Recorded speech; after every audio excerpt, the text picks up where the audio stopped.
જો આકૃતિઓમાં આપણે વિવિધ આકૃતિઓ હોય, જેમ કે ચોરસ હોય, લંબચોરસ હોય, ત્રિકોણ હોય, બરાબર, ચતુષ્કોણ હોય, પંચકોણ હોય, ષષ્કોણ હોય, એ જેટલા કોણ એ રીતે આકૃતિના નામ હોય, બરાબર. ચલો સૌપ્રથમ આપણે લઈએ તો એક બિંદુ ઉપરથી, તો ચલો મેં જે આ એક ટપકું કર્યું, બરાબર, જેને આપણે શું કહીએ છીએ, ટપકું આપણી ભાષા બોલીએ છીએ, જ્યારે એને કહેવાય શું, બિંદુ.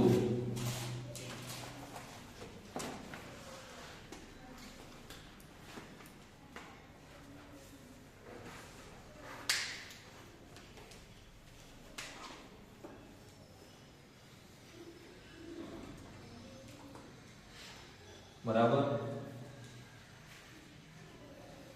ચલો હવે ટપકું એટલે બિંદુ એટલા સુધી તમને ખબર હશે, ગાણિતિક ભાષામાં યાદ રાખવાનું, બરાબર. ચલો હવે આ કેટલા ટપકા છે, 2. ચલો હવે આ બંને ટપકાને હું શું કરીશ, જોડી નાખીશ, બરાબર. તો આ જે રચના થઈ, બે બિંદુઓ, બરાબર, બે નિશ્ચિત બિંદુઓ હતા ને એ બંને બિંદુ શું કરે મેં જોડ્યા, તો એને આપણે શું કહીશું,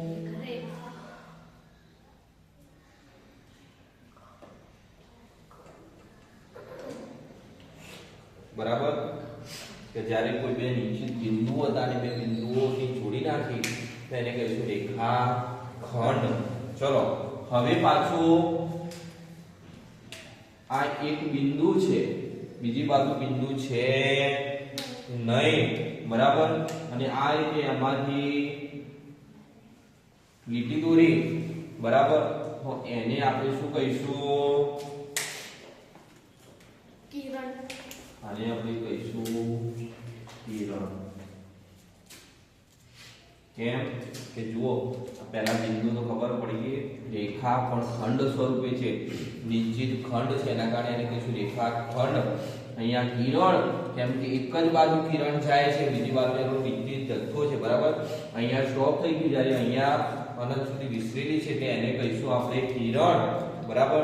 અને હવે આવે છે તો જેના કોઈ પણ બે છેડા છે નહીં. ચલો આ રીતે એનું મારેલા હોય એટલે એનો મતલબ અનંત સુધી વિસ્તરેલી છે, જેને આપણે શું કહીશું, રેખા.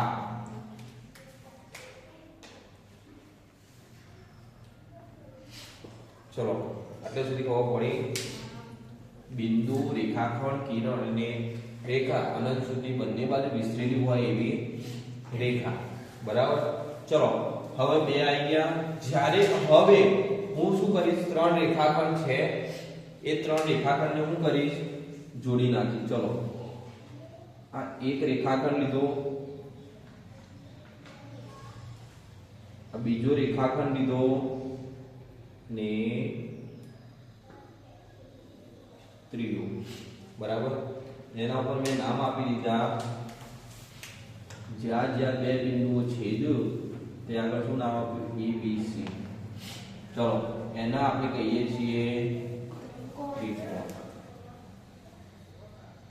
ચલો હવે આની વ્યાખ્યા શું થાય, અલગ અલગ રીતે તમે એને વ્યાખ્યા આપી દો.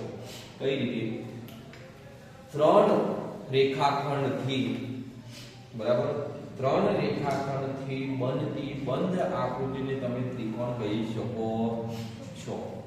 3 રેખાખંડથી આપણે શું કર્યું, રેખાખંડનો રેખાનો ઉપયોગ કર્યો નથી. 3 રેખાખંડથી બનતી બંધ આકૃતિને શું કહીશું, ત્રિકોણ. ખબર પડી. પછી બીજી જ્યારે ત્રિકોણ બન્યા પછીની જ્યારે આપણે એની વ્યાખ્યા આપી હોય તો જુઓ ત્રિકોણમાં કેટલી બાજુઓ છે, તો જુઓ 3 બાજુઓ, આ 1, આ 2, 3, બરાબર. ચલો મેં આ એક લીટું કેમ કર્યું, તો એનો મતલબ આ ત્રણેય બાજુ કેવી છે, સમાન, બરાબર. એક લીટું કર્યું એનો મતલબ બંને બાજુ, ત્રણેય બાજુ સમાન. જો અહીંયા 1 હોય ને અહીંયા 2 હોય તેનો મતલબ આ બંને બાજુ સમાન છે નહીં. આટલે સુધી ખબર પડી. ચલો હવે વ્યાખ્યાની અંદર કઈ રીતે આપશું, તો કોઈ પણ સપાટી ઉપર 3 બાજુઓ અને 3 ખૂણાથી બનતી બંધ આકૃતિને શું કહીશું, ત્રિકોણ કોઈ પણ ત્રણ બાજુઓ અને ત્રણ ખૂણાઓથી બનતી બંધ આકૃતિને ત્રિકોણ કહીશું. પણ એવું સાબિત કદીએ ના થાય કે કોઈ પણ ત્રણ સમાન બાજુઓ હોય એવું જરૂરી છે નહીં. કેમ? તો ચલો આપણે જોઈએ તો આ રીતે આપેલું હોય તો શું ચલો આને ત્રિકોણ આપણે કહીએ? ત્રિકોણ કહેવાય. કેમ? ત્રણ બાજુઓ છે, ત્રણ ખૂણા છે, બરાબર, પણ ત્રણ બાજુઓ સમાન છે નહીં. તો જરૂરી નહીં ત્રણેય બાજુઓ સમાન હોય, પણ જે ત્રિકોણમાં એટલે કોઈ સમતલમાં ત્રણ બાજુઓ હોય અને ત્રણ ખૂણાઓ હોય તો એનાથી બનતી બંધ આકૃતિને શું કહીશું? ત્રિકોણ. યાદ રાખજો, બંધ આકૃતિ શબ્દ આવવો જોઈએ, એના સિવાય બંધ બનશે નહીં. ખબર પડી? હવે ત્રિકોણમાં એક નિશ્ચિત વસ્તુ હોય કે ત્રિકોણના ત્રણેય ખૂણાઓનો માપનો સરવાળો કેટલો થાય? બરાબર, ત્રિકોણના ત્રણેય ખૂણાનો માપનો સરવાળો કેટલો થાય? 180. ક્યારે થાય? તો જ્યારે ત્રિકોણમાં ત્રણેય બાજુઓ સમાન હોય, બરાબર, ત્રણેય બાજુઓ એકબીજાને કેવી હોય? સમાન હોય. ત્યારે એના ખૂણાઓ પણ કેવા હોય? સમાન. એટલે કે ત્રણેય ખૂણાનું માપ 180 થતું હોય, એનો મતલબ પ્રત્યેક ખૂણાનું માપ કેટલું થાય? 60 × 60. ત્યારે જાણીને ત્રણેય બાજુઓ સમાન હોય, પણ ત્રણેય બાજુઓ સમાન ના હોય તોય એમનો ત્રણેય ખૂણાનો માપનો સરવાળો 180 જ થાય. એનાથી ના તો વધે ના તો ખબર પડી? જો ત્રિકોણના બે ખૂણાનું માપ આપેલું હોય, ત્રીજા ખૂણાનું માપ શોધવાનું હોય તો 180 માંથી બે ખૂણાના માપનો સરવાળો કરી અને એમાંથી શું કરી દેવાનું? બાદ કરી નાખવાનું. ચલો ખબર પડી? ચલો આ છે ત્રિકોણ. હવે આવે છે તમારે જેમ ત્રણ રેખાખંડ ભેગા કર્યા એમ શું કરવાના? ચાર રેખાખંડ ભેગા કરવાના. બરાબર? ચલો હવે આને આપણે કહીશું શું?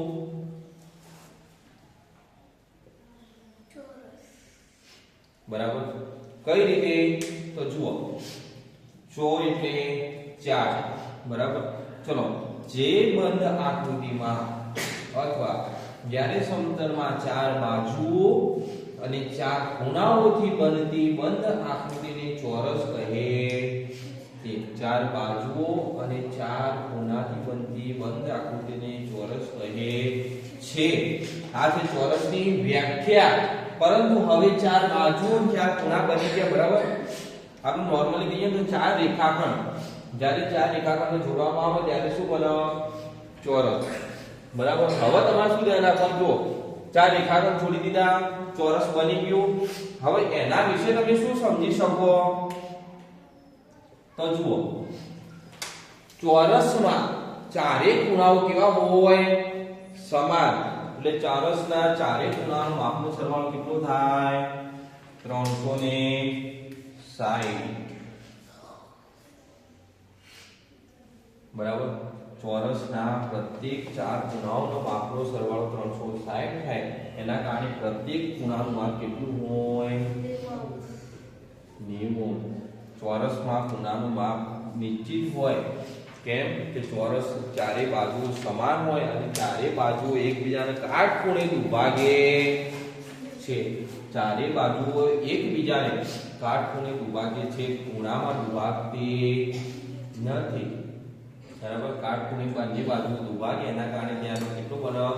કાટકોણ બને. કાટકોણ એટલે 90 અંશનો ખૂણો બને છે. એટલે 90 180 180 ને 90 180 360 અંશનો ખૂણો બને. એની નોર્મલ વ્યાખ્યા એટલી બને કે જ્યારે કોઈ પણ ચાર બાજુઓ અને ચાર ખૂણાથી બનતી બંધ આકૃતિને ચોરસ કહે છે. બરાબર. અને એમાં તમે પ્રત્યેક ખૂણો 90 અંશનો લઈ શકો, એનાથી વધારે ના હોય, એનાથી ઓછો હોઈ શકે નહીં. ચલો હવે ચાર રેખાખંડ ખરા, બરાબર, પણ એના શું હોય? બાજુઓ સમાન હોય નહીં.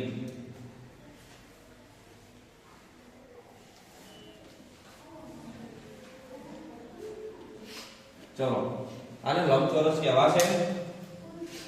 કેમ લંબચોરસ કહેવાશે? તો જુઓ,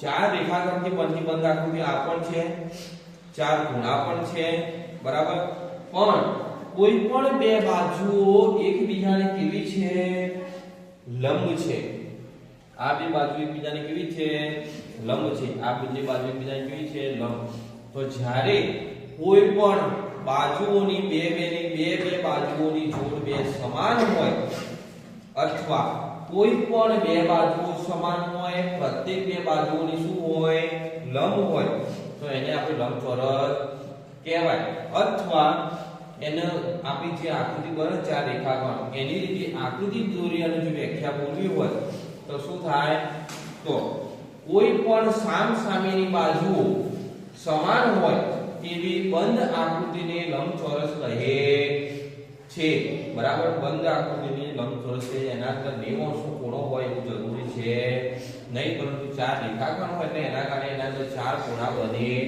છે બરાબર આટલે સુધી ખબર પડી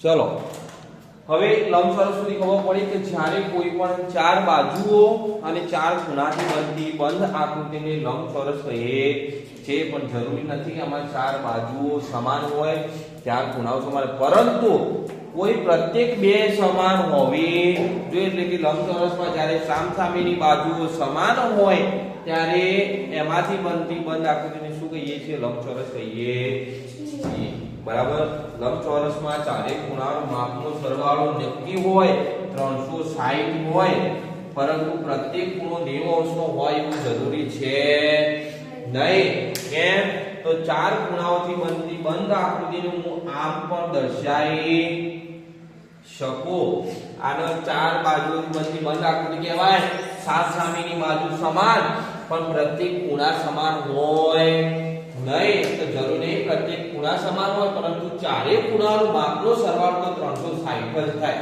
ચાહે આકૃતિ આમ હોય કે દોડી બરાબર આ જ તમારું શું લંબચોરસ ચલો હવે છે તમારે લંબચોરસ પછી આવશે તમારે જ્યારે ચાર રેખાખંડ ભેગા કર્યા હવે આપણે કેટલા રેખાખંડ ભેગા કરવાના 5 ચલો 1 2 3 4 અને થઈ ગયું જ્યારે કોઈ પણ રેખાખંડ એટલે કે 5 રેખાખંડથી બનતી બંધ આકૃતિને આપણે શું કહીએ છીએ પંચકોણ કહીએ છે પણ આ પંચકોણ કેમ કહે છે તો ચાર રેખાખંડથી આપણે પંચકોણ બનાવે પણ હવે પંચકોણની વ્યાખ્યા તો 5 રેખાખંડથી બનતી બંધ આકૃતિ પણ એમાં કેટલા ખૂણા હોય છે 5 બરાબર કયા કયા તો જુઓ આ 1 2 3 4 અને 5 ખૂણા હોય એટલે એને કહેવાય પંચ અને ખૂણા એટલે ગણિતની ભાષામાં શું કહેવાય કોણ તો એના કારણે એને આપણે પંચકોણ કહીએ છીએ 5 રેખાખંડથી બનતી બંધ આકૃતિ કે જેમાં 5 ખૂણા હોય છે જેને આપણે પંચકોણ કહીએ છીએ બરાબર આ જે પંચકોણ એ રીતે ષષ્કોણ સપ્તકોણ એ રીતે અલગ અલગ ખૂણા તમે દર્શાવી શકો એની દરેક બાજુઓ સમાન હોય ચોરસ સુધી ખાલી બાજુઓ સમાન હોય ચોરસ પછી કોઈ પણ આકૃતિ હોય ચતુષ્કોણ પંચકોણ ષષ્કોણ સપ્તકોણ કોઈ પણ નહીં જરૂર નહીં બધી બાજુઓ સમાન હોય ખરા પણ દરેક સિચ્યુએશનમાં દરેક બાજુ સમાન હોય નહીં ખબર પડી આટલે સુધી આ છે તમારે સમાંતર માહિતી બરાબર ચલો હવે વ્યાખ્યામાં આપણે લખીએ તો બિંદુ એટલે ટપકું કહીએ છીએ બરાબર ચલો રેખાખંડની વ્યાખ્યા લખીએ તો કોઈ બે બિંદુઓ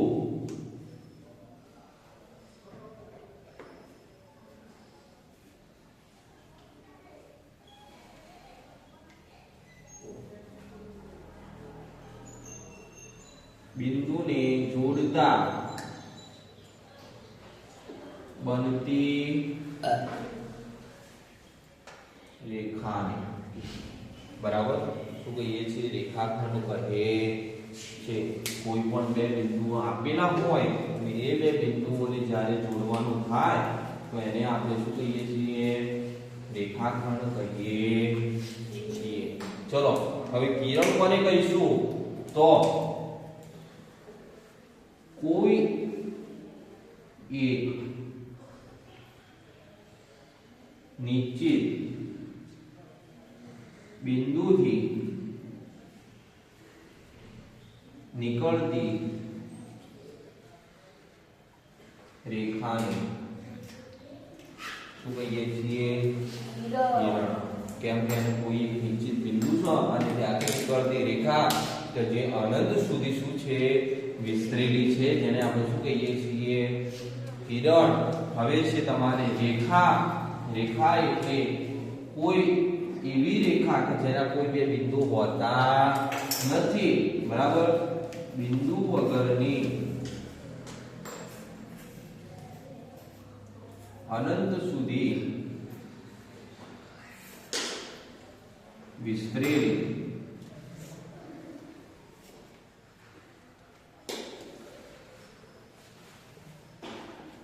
રેખા કહીએ છે, બરાબર? તેના બે બિંદુ હોતા નથી, બંને બાજુ અનંત સુધી વિસ્તરેલી હોય છે. ચલો હવે છે ત્રિકોણ. તો ત્રિકોણની વ્યાખ્યા લખીએ તો કોઈ પણ ત્રણ બાજુ અને ત્રણ ખૂણાથી બનતી બંધ આકૃતિને ત્રિકોણ કહીએ છે, બરાબર? તો જેનું ત્રણેય ખૂણાનો આખો સરવાળો કેટલો થાય છે? 180 થાય છે, બરાબર? આટલી બધી ખબર પડી ત્રિકોણમાં. પાછળ લખતા રહેજો. ચલો હવે ચોરસ. ચોરસ એટલે કોઈ પણ ચાર સમાન બાજુ અને ચાર સમાન ખૂણાથી બનતી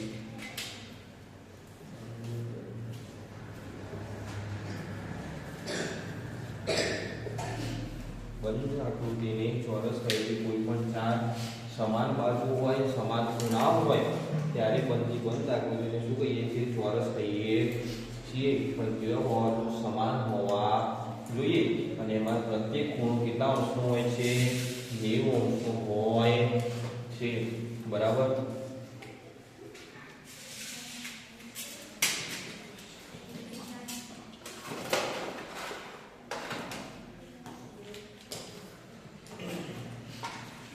ચલો હવે છે તમારે લંબચોરસ. લંબચોરસ એટલે કે એવું લંબચોરસ કે જેમાં કોઈ પણ ચાર બાજુઓ સમાન હોય એવું જરૂરી નહીં, પણ કોઈ પણ ચાર બાજુથી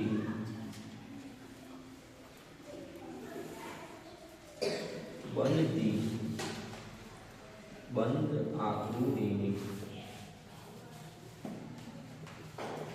લંબચોરસ કહીએ છે, જેમાં ચાર ખૂણા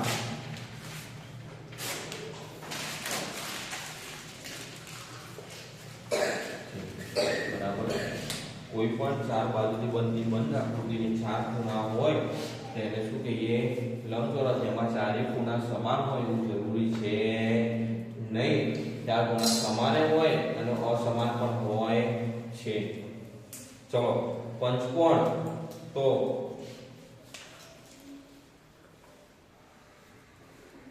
કોઈ પાંચ બાજુથી બનતી બંધ આકૃતિ કે જેમાં પાંચ ખૂણા હોય તો તેને પંચકોણ કહે છે. આ થઈ ગઈ તમારી બીજી માહિતી. ચાલો ખબર પડી ગઈ આટલી સુધી? ચોરસ, લંબચોરસ, પંચકોણ, બરાબર, એના ખૂણા કેટલા હોય, કેટલા ના હોય, બરાબર, આટલે સુધી ઓકે. ખબર પડી ગઈ. હવે